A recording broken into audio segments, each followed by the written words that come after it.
কোম্পানিগঞ্জে যৌথ বাহিনীর অভিযানে ৪১টি ট্রাক্টর ও বিপুল পরিমাণ পাথরসহ আটক ৬। বিস্তারিত দেখুন প্রতিবেদনে। সিলেটের কোম্পানিগঞ্জ উপজেলার শাহ আরেফিন টিলা সংলগ্ন এলাকায় একটি বিশেষ যৌথ অভিযান পরিচালনা করে ৪১টি মাহিন্দ্রা ট্র্যাক্টর এবং বিপুল পরিমাণ অবৈধ পাথর ও বালু জব্দ করা হয়েছে। এ সময় অবৈধ উত্তোলনের সাথে জড়িত থাকার অভিযোগে ৬ জনকে আটক করা হয়। বিজিবি সূত্রে জানা গেছে, শনিবার দিবাগত রাতে সিলেট ব্যাটালিয়ন ৪৮ বিজিবির অধীনস্থ নোয়াকোট বিওপির দায়িত্বপূর্ণ সীমান্ত এলাকায় অবৈধভাবে পাথর উত্তোলনের খবর পাওয়া যায়। সংবাদের সত্যতা যাচাই করে বিজিবির কালাসাদেক বিওপির নেতৃত্বে কালাইরাগ, নোয়াকোট ও লোবিয়া বিওপির সমন্বয়ে একাধিক বিশেষ দল গঠন করে অভিযান শুরু হয়। অভিযানের প্রাথমিক পর্যায়ে বিজিবি ৩৪টি মাহিন্দ্রা ট্র্যাক্টর, ৭,০০০ ঘনফুট পাথর এবং ২৩০ ঘনফুট বালু জব্দ করে।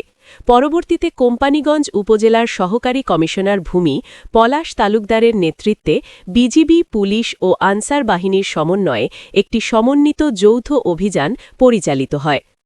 চূড়ান্ত অভিযানে মোট ৪১টি মাহিন্দ্রা ট্রাক্টর, ৭,০০০ ঘনফুট পাথর এবং ২৩০ ঘনফুট বালু আটক করা হয়।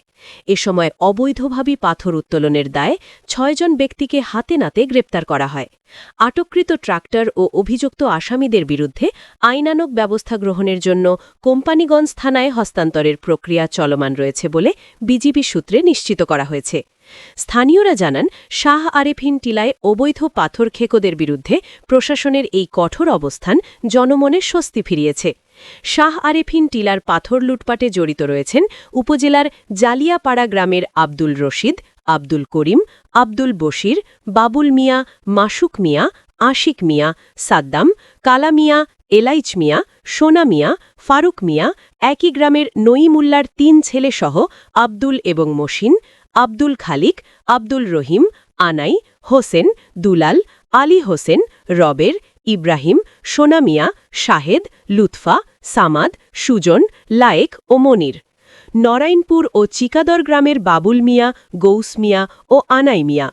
অন্যান্যরা হলেন গ্রামের আয়ুব আলী, আঞ্জু মিয়া, তৈয়ব আলী এবং আলী নূর, ছুরাব, আনফর, আতিক, কুদ্দুস, আফসার ও আজির মেম্বার সহ প্রভাবশালী চক্র এই অবৈধ কারবারে জড়িত বলে জানা গেছে। এই চক্রকে আটক করে আইনের আওতায় আনার দাবি জানিয়েছেন।